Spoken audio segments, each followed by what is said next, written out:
बिटिया बड़ी हो गई। एक रोज उसने बड़े सहज भाव से पूछा मुझसे, पापा क्या मैंने कभी आपको रुलाया है? मैंने कहा हाँ। उसने बड़े आश्चर्य से पूछा, कब? मैंने कहा उस समय तुम 1 साल की थी, घुटनों पे चलती थी, सरकती थी। मैंने तुम्हारे सामने पैसे, पेन, खिलौना रख दिया क्योंकि मैं ये देखना चाहता था कि तुम तीनों में से किसे उठाती हो। तुम्हारा चुनाव मुझे पता था कि तुम बड़ी होकर किसे अधिक महत्व दोगी। जैसे पैसे मतलब संपत्ति, पेन मतलब बुद्धि और खिलौना मतलब आनंद। मैंने यह सब बहुत सहजता से लेकिन उत्सुकतावश किया था क्योंकि मुझे सिर्फ तुम्हारा चुनाव देखना था।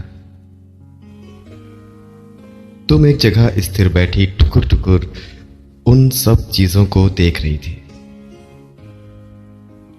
मैंने तुम्हारे सामने उन वस्तुओं की दूसरी ओर खामोश बैठा बस तुम्हें देख रहा था, अपनी प्यारी सी गुड़िया को देख रहा था।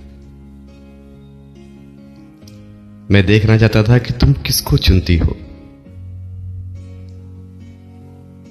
तुम घुटनों और हाथों के बल सरकती आगे बढ़ी। मैं अपनी सांस रोके तुम्हें देख रहा था और कुछ पल में तुमने उन चीजों को अपनी बाजुओं से सरका दिया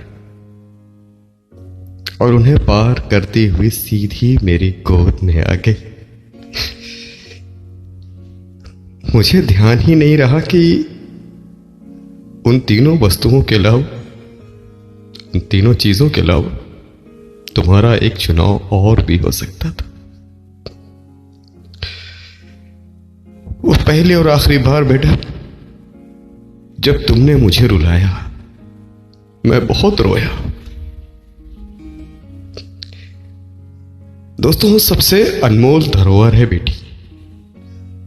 बेटे तो शादी करके अपना घर बसा लेते हैं और अलग हो जाते हैं, लेकिन बेटियां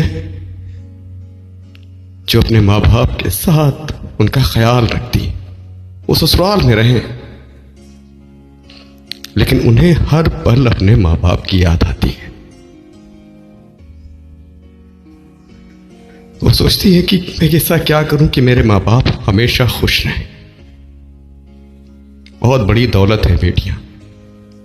कहते हैं जिस घर में बेटी नहीं उस घर में रौनक नहीं।